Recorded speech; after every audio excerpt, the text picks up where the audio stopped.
I'm very excited about this week's episode. We've got Jedediah Thunell, a very dear friend, colleague, co-worker of mine, and we're going to talk about his upbringing, his work, his perspective on his industry. He's the kindest human being, and I'm super excited to have him on our podcast today. Thank you, Jasmine. Hi, Jazz. This feels so official. I feel like every conversation we've ever had is unofficial, so this is kind of crazy to get official.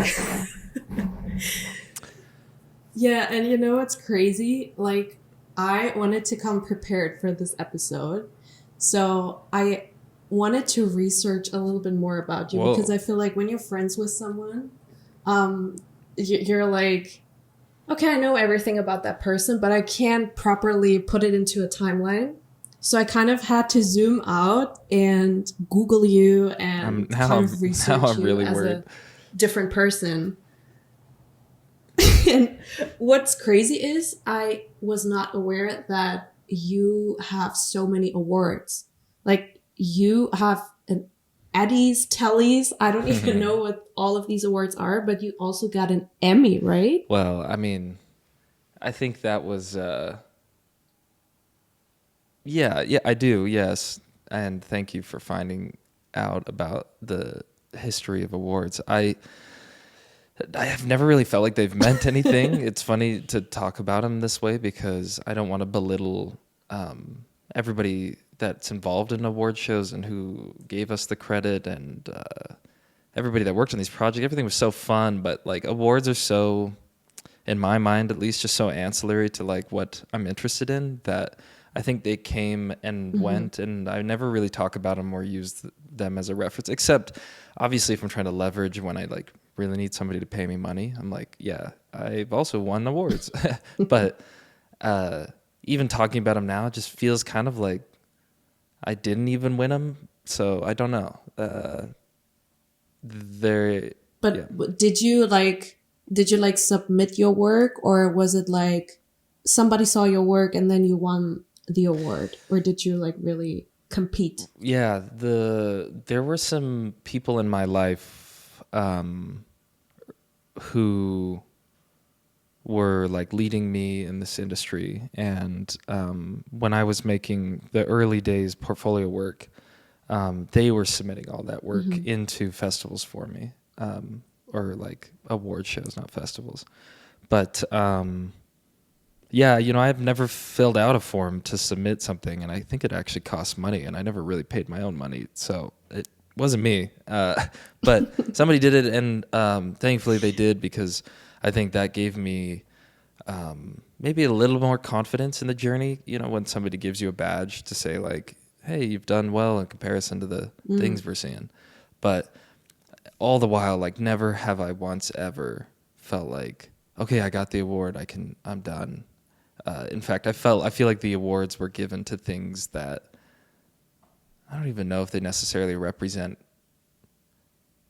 my best work or even what I look forward to making someday. So I don't know. I mean, it's funny to be talking about this. I haven't really reflected on the awards until now, so you're catching me off guard. What do I need to know about you, where you come from, how you were raised, to kind of understand the man that you are? Yeah, I feel like if you asked anybody that... I hate that question. No. I have to be very honest. I hate when people ask me, so tell me about you. Yeah, no, you're okay. Because you literally don't know where to start. So I'm sorry. No, I was just going to make a funny joke about how I've spent my life asking myself that same question so that I can understand who I am and where I came from and why I'm here. And so, yeah, I definitely don't have an answer, but you can hear me kind of ramble for a sec if you're interested about the brief journey. I mean, nothing insanely unique to an American boy's life, except that I was born into a military family. So my dad was in the U.S. Air Force and flew fighter jets. So he was like a fighter pilot. And for that reason, my parents were living abroad when my mom had me, not in the U.S. So I was born in Okinawa, Japan, and I was only there for a couple years. I don't even remember it, but we left Okinawa and went to Florida, and then from Florida we went to Texas. And a big part of my childhood coding was done there in Texas, which is kind of this like all-American Jedediah cowboy in me. And that was a bit of a crazy time to be alive, because we were not only in a very conservative state within a very, at the time, conservative country, because George Bush was the president.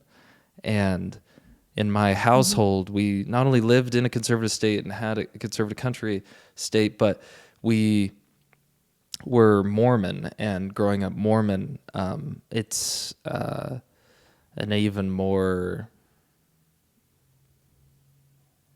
intense focus on conservative values. And so, yeah, there was like God, Jesus, and then George Bush, and then the devil was like Barack Obama, and like all the things that were left liberal leaning and whatever. I never entertained or understood or listened to. I was just like kind of in an echo chamber of that world my whole life until. Well, and then it got actually worse moving from Texas to Utah, because Utah is a primarily Mormon state. I don't know the statistics anymore, but Rome is the center of Catholicism, and living in the Vatican was the equivalent of like where I was raised to Mormonism, if that makes sense. Because in my high school, there was there was maybe 2 or 3 people that weren't also Mormon, and of thousands and thousands of students. So my point in all this is to understand, Jed, you have to understand that I kind of grew up in systems that were intense, and that they were, and Mormonism's a high demand religion. They expect you to, not only follow the golden rules, but they add rules on top of that from, obviously being a good person in the way you communicate, using good language, clean language, and watching wholesome content. But in addition, we weren't drinking alcohol, we weren't drinking coffee or tea, definitely not smoking, no drugs. Sexuality was reserved for, sex was reserved for marriage. And at the time, I took that all very serious, in the sense that I was never objectifying anything or anybody. I was like a very like innocent world that I lived in. And then I went on a Mormon mission to speed through this quicker. I turned 18, 19 almost, and in Mormonism, you get to go for 2 years to some part of the world and knock on doors and try to convert people to the religion. And I went and did that. And when I was out there, it was the kind of the first time I'd left home, and the first time I'd left the bubble that I was in. And I was walking around the streets of California, which is where I was on my mission, which is just south of LA, actually. Carlsbad is where I was. And a woman stopped me when I was out there and asked me some like pointed questions about my religious beliefs that I had never considered. And I was like, whoa. At the time, I just like was doing the like masculine attempt to be like, you're wrong, I'm right. I'm never gonna like think about what you said. Like, I'll just tell you what I know and just move on, but then I went home that night, and the like really soft side of me, the sensitive side of me, was like, I think she had some pretty good points that I need to like triple check. That led into like a spiral of learning that I don't think there's been a day in my life that's been the same since, because I started learning all these things that changed everything about what I was taught. or about what I knew and what I was taught. And so coming back from the mission, I stayed there and I finished out, and I continued to kind of perform in this society that I no longer believed in, and until I ran out of energy to do that. And I just reverted to like, yo, I've got nothing left in me but candor and authenticity. And I apologize if it's too much, but I'm exhausted trying to be anything other than sincere and real. Because after having spent so many years trying to convert people to a specific way of thinking and being so narrow-minded the whole time, there's nothing I want to spend the next 70 years of my life doing more than accepting everybody for whatever they believe, wherever they are, and allowing for a rainbow of thinking and perspectives and considerations and possibilities for our existence, because I don't think anybody's got the answer. I just think that we're all here guessing, and the older I get, the more I realize that. It's kind of scary. That's actually true. Wow, what a journey. And I remember, first of all, thank you for sharing that. I know this is like very personal. Well, when people go through your work, let's come back to you because I really want to talk more about you. They see such a huge variety of styles. And I remember when I first went on to your website and really checked, hey, what are you actually doing? Like, what kind of style do you do? There was one specific commercial, and I think you know that, which every time catches my eye, and every time I watch it, I tear up. And I swear to God, I'm not saying this just to like give you compliments, but it's my favorite commercial. It's from Alter for a jewelry company, I think. I'm so glad you said that. And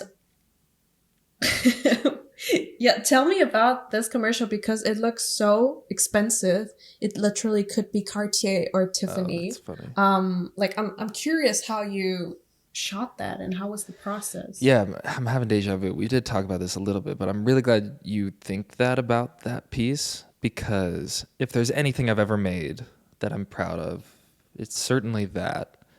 Not necessarily because it's so big and epic and it showcases everything, but I think if you speak the same love language as me, you're going to hear it in that film. And this is the story about it is almost what makes it sweeter, which is 2015 or 2016. It was some long time ago. And even as I say that, I'm hearing myself be mad that like maybe I made my best thing at the very start of my career and I haven't made anything as good since. But we'll sidebar that. We'll figure that shit out later. But Alter, listen, this was frankly maybe one of the very first times I was taking a legitimate swing at a production. And how I got the opportunity, I can't even still believe that it did happen, because basically I had a friend. He invited me to Las Vegas to film a diamond trade show. And it wasn't just any old diamond company. It was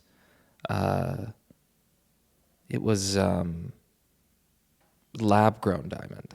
And I'm remembering now that I just said that, I think Ben Patch is the person that put me onto this. I don't know if you've met or know Ben. Ben lives in Berlin, but he's more or less from Utah. Anyway, we met here. Ben put me onto this client. We worked a trade show in Las Vegas, a very dumb job. But for anybody growing up wanting to make it in the film industry, this is just a reminder to take every opportunity, because you never know what it'll lead to. I went to Vegas. I filmed this trade show on kind of a rickety old Sony camera. The video was not cool. It was not pretty. I didn't even have a thing on my reel to prove that I could do such a project. But the people called me and said, "Hey, we'd like you to make a commercial like this." They referenced some You've probably seen it. It's like an Edward Pattinson. It's probably what makes you think Edward Pattinson. That's not his name. Robert Pattinson.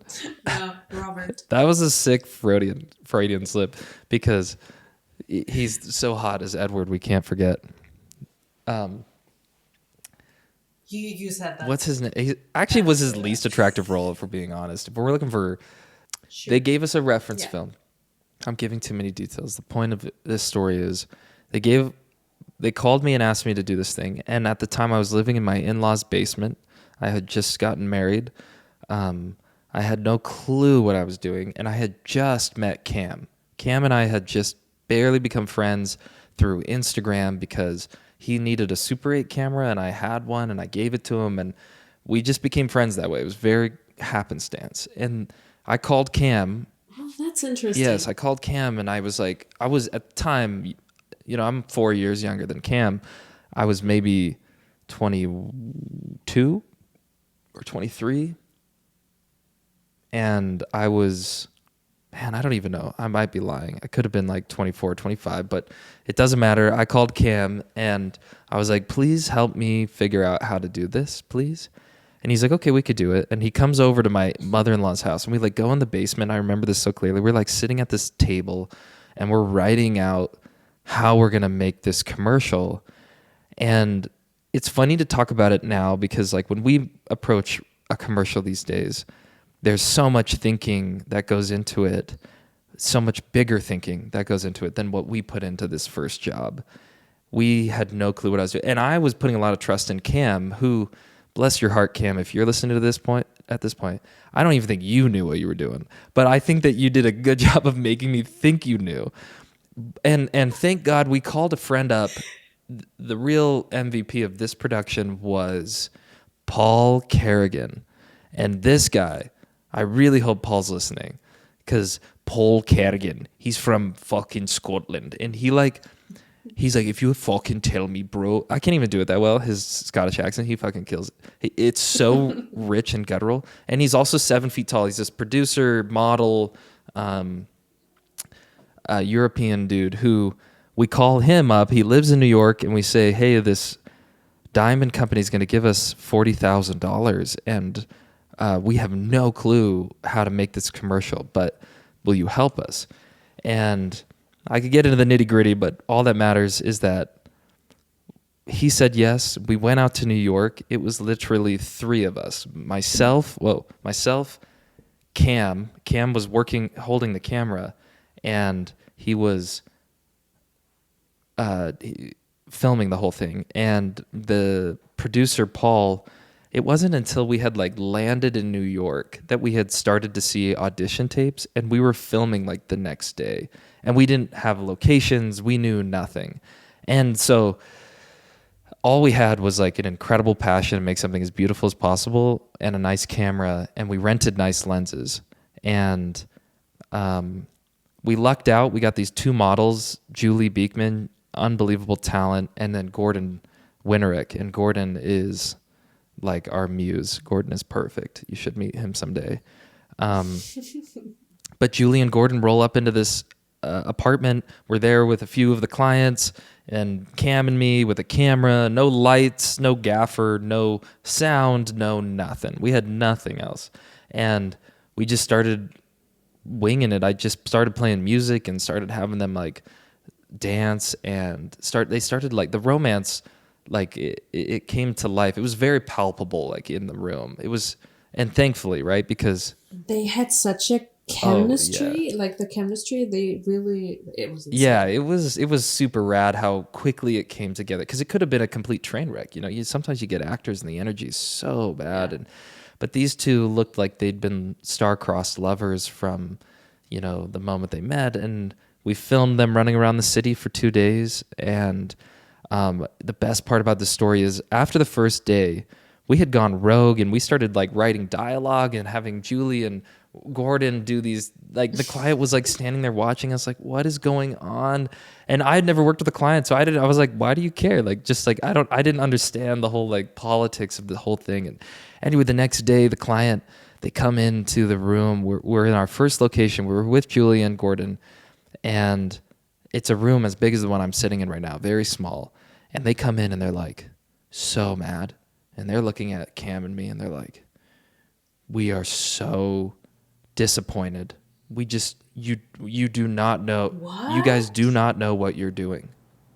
You do not. It does not look like you know what you're doing. And we're very concerned in where we're headed with this thing.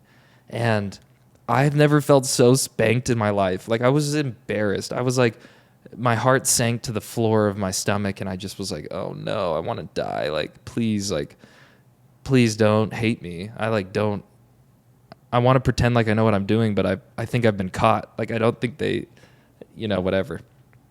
And Cam and I are both looking at each other like fucking puppy dogs that have just been spanked, Hold on, let me hit this water. And seriously, like, I was, and I'm already such a sensitive person. If you say anything remotely close to hurting my feelings, I'm gonna cry. And they just said the worst thing you could hear when you're in the middle of a job that you call your career now. You know what I mean, right? And they strip us down, they spank us metaphorically, and then Cam goes, but he's like, please just wait 1 second. Can we just show you some footage from yesterday before, let's just come over here to my computer, let's just watch this together. And then thank God he did, because he pulls up his computer, he starts playing the music, and he starts playing the clips from yesterday in black and white, and it's starting to look and feel like the commercial you see, and we're like, holy fucking shit.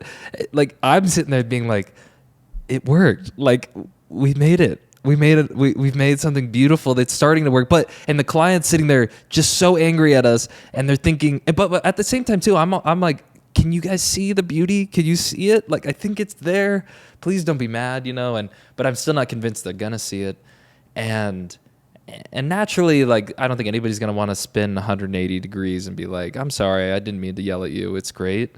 But we kind of met in the neutral plane, and we were like, hey, so if you're not going to cancel us, like, we still have a day, and we've got Julian, that can we just keep shooting? Can we keep going? And they were like, whatever, just go. And we went and we finished shooting, and there's 1,000 other great tales from the film, but it doesn't matter.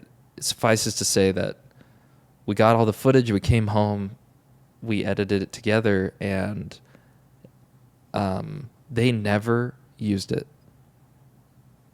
Like, what? Yeah, I'm 99% confident. I've been watching them, I've been following them. It's been 7 years. They've never used it.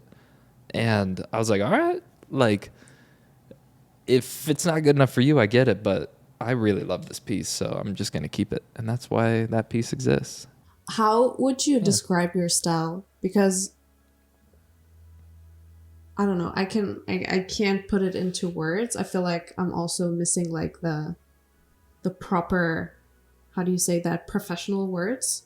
But how would you describe your way of working, or your style, your signature style? I'm a visual storyteller. That's probably the number one title I could use.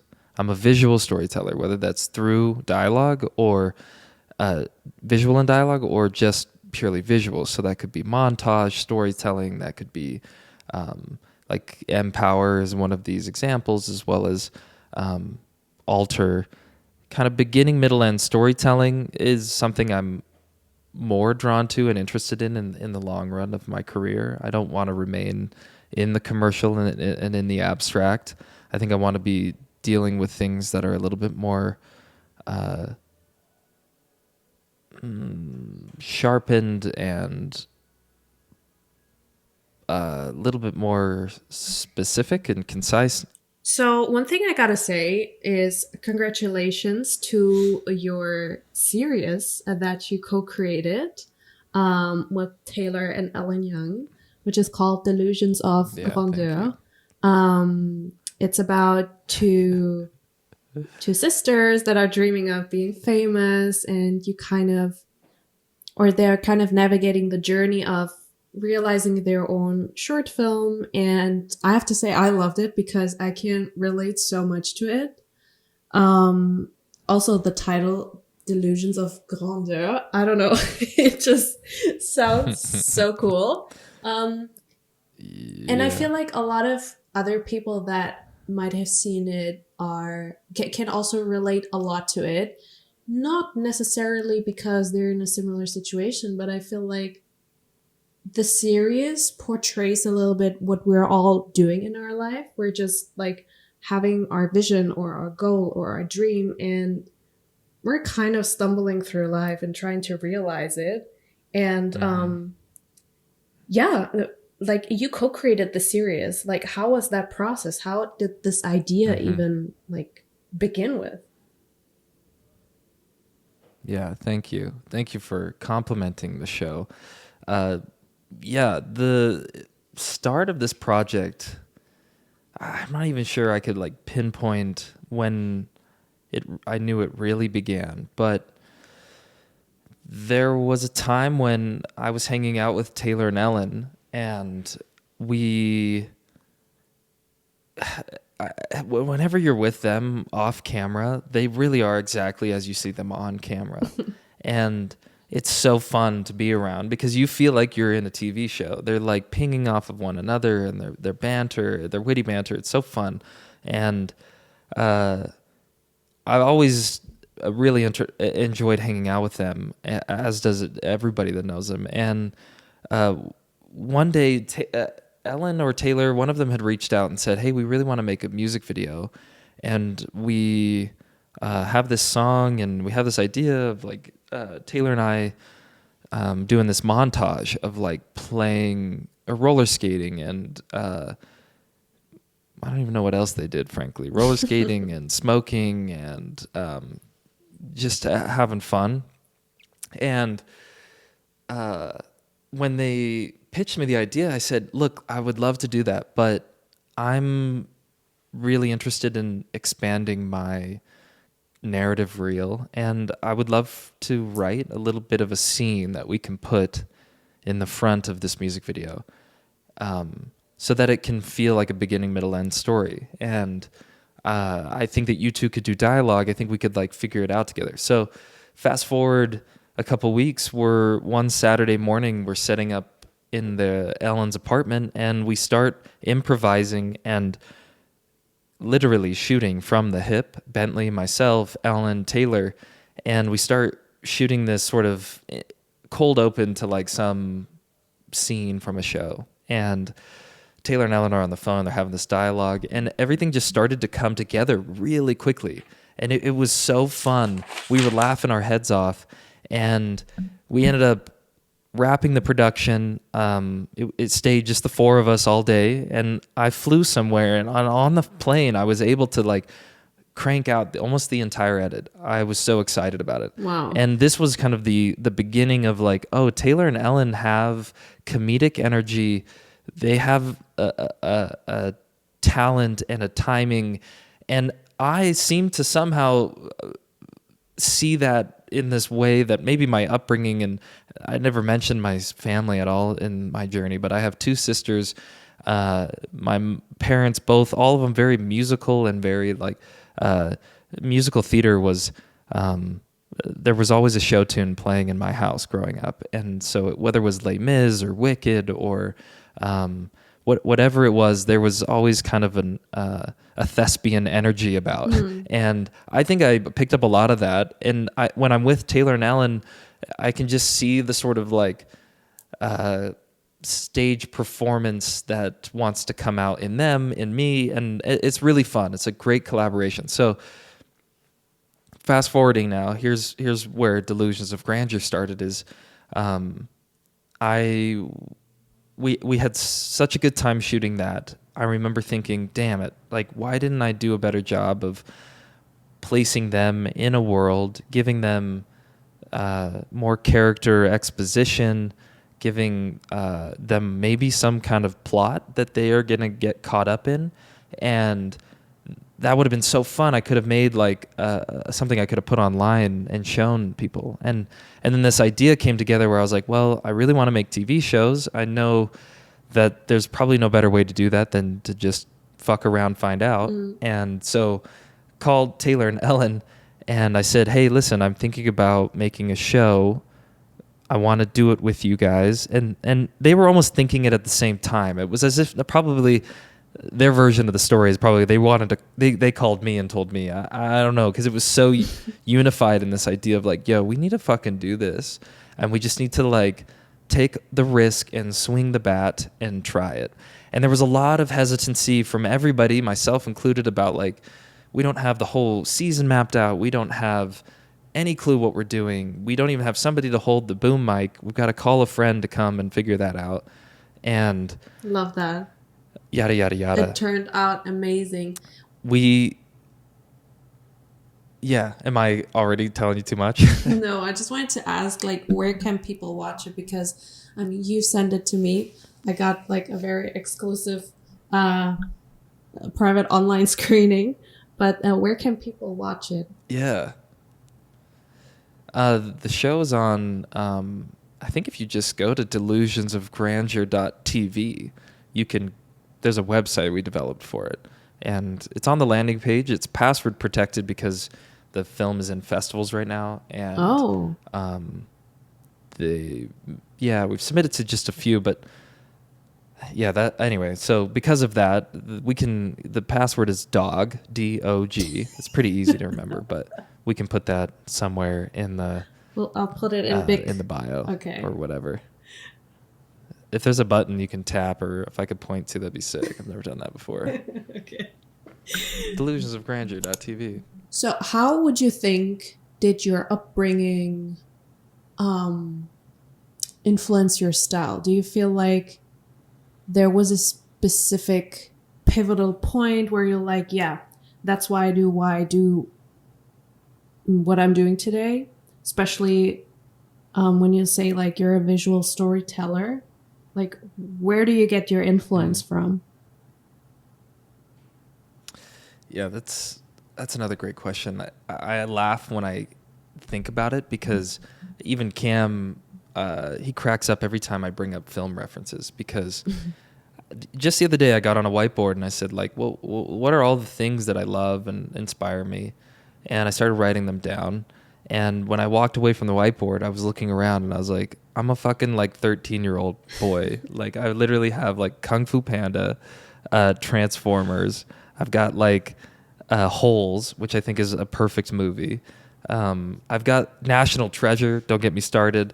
In terms of like the original films that inspired the filmmaker in me, it's hilarious because they're not dope. They're not like, I think a Jordan Peele's going to be like, I was watching The Twilight Zone at a very young age, and it was all like this highbrow, interesting stuff. No, like my stuff, the influences of my taste came from very obscure places.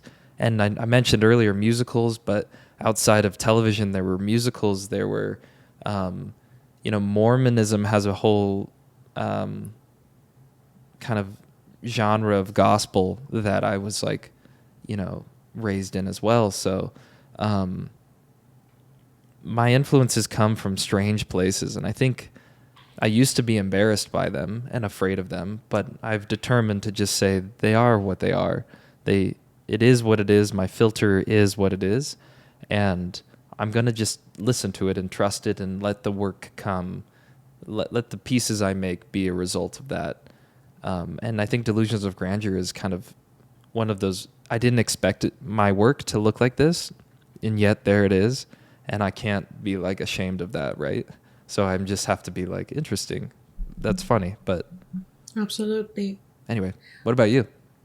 I feel like my mom did like a really big influence on me from early childhood, because that was my first touch point when it came to music, fashion, movies. Like, I remember she showed me like every single like classic label, like Chanel, Louis Vuitton, and everything. She showed me like, yeah, these are the classic pieces. This is like a fashion house. Wow. And all of that. Also, she always danced in front of me.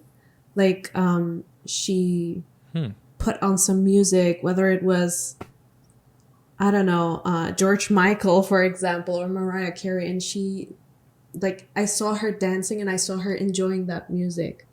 And that kind of music was not contemporary for me. Like, I was way too small, but it was like from the 80s, from the 70s. It was from her time. So I feel like that already gave me like a very classic, how do you say that? Like basic understanding of what good music is, even though that's relative.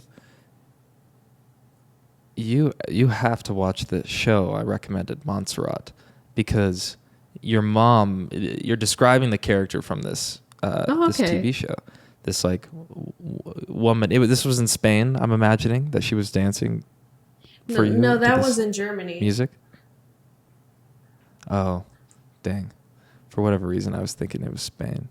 No, I grew up in Germany, but we're Spanish, so still kind of right. Oh, for whatever reason, I thought you were. So picture the Spanish people dancing in Germany now, I guess. Okay. But you should see the show nevertheless. This woman sounds like your mom. Okay, I have to watch it. I have to show it to her too.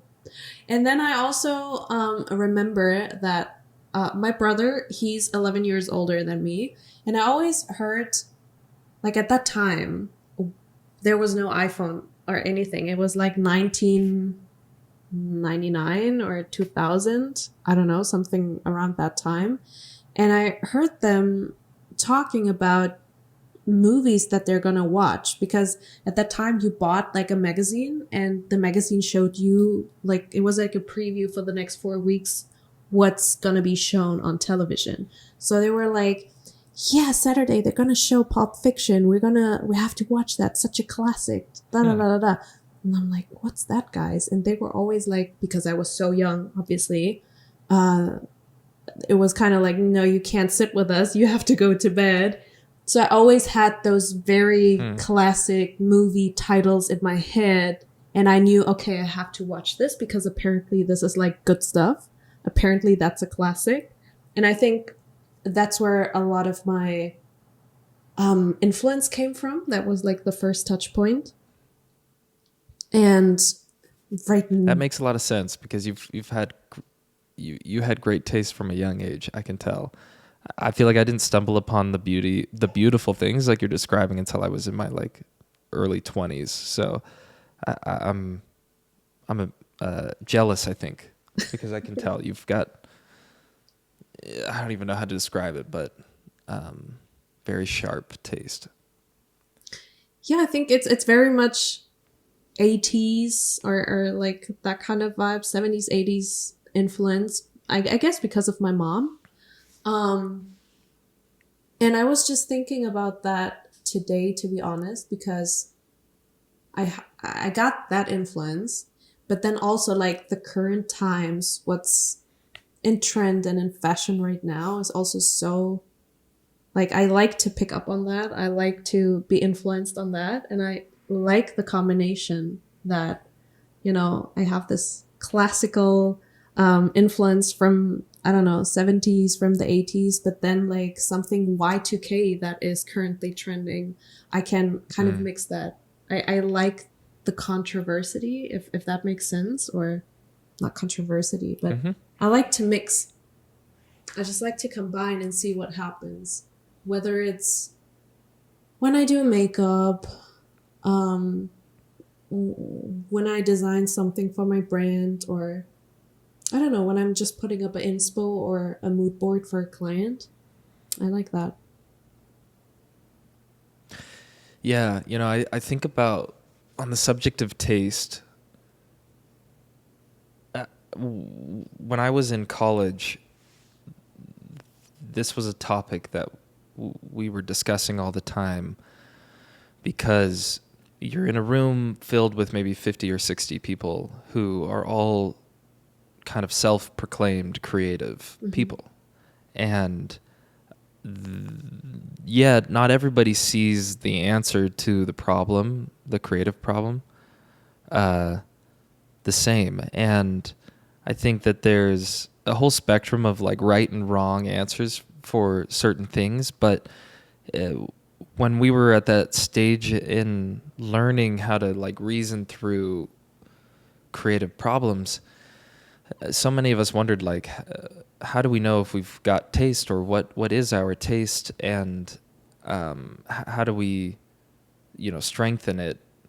And I feel like, to your point, it's about consuming as much as you can in all directions so that you're not limiting yourself to one silo of, a type of thing. Like you said, you can take influence from the past and from the future. Mm-hmm. And, remaining an open vessel of like just receiving the things that are coming and the things that have been, and at the same time, like your taste, or what happens, it's the result of the things that remain in your mind or the things that remain on your mood board or whatever it may be. It's the like executive decision that you subconsciously make to select this thing, right? Mm-hmm. And anyway, maybe there's somebody out there that wanted to hear how they can know whether they're using their taste or not. But I think that's a good demonstration of it. But when you approach a project and like your creative spirit is like, I feel like especially in the developing phase of a project is like one of the most important things. You have a product that needs to be showcased, that you need to shoot something. Like, what is the process when you approach a project? Is it like, okay, I'm gonna put music into my ears and just like imagine myself into this and that? Or do you look up similar projects that someone else probably have done or has done? Or what is your process, especially in correlation to taste? That's a great question. And I think it all depends on at what stage of the process the project is in. Sometimes projects are fully developed in terms of we have the script, we have the storyboards, we have the actor, we have the location, we have like everything picked already. So where can my influence come in? It gets even smaller and therefore more difficult because, perhaps, not that these are bad things, but a Hallmark piece on my reel, does it portray my taste exactly? I mean, I didn't write the script and I don't own the company, and, they needed to do a thing. And yet, at some sort of granular level in the process, I hope that through the selection of maybe the actor, yes, I can have control over that, or perhaps the lighting and the compositions, etc. Those are the ways that I can get involved. But if you're talking about the start of the process, if it's sort of what they may call blue ocean or whatever the term is,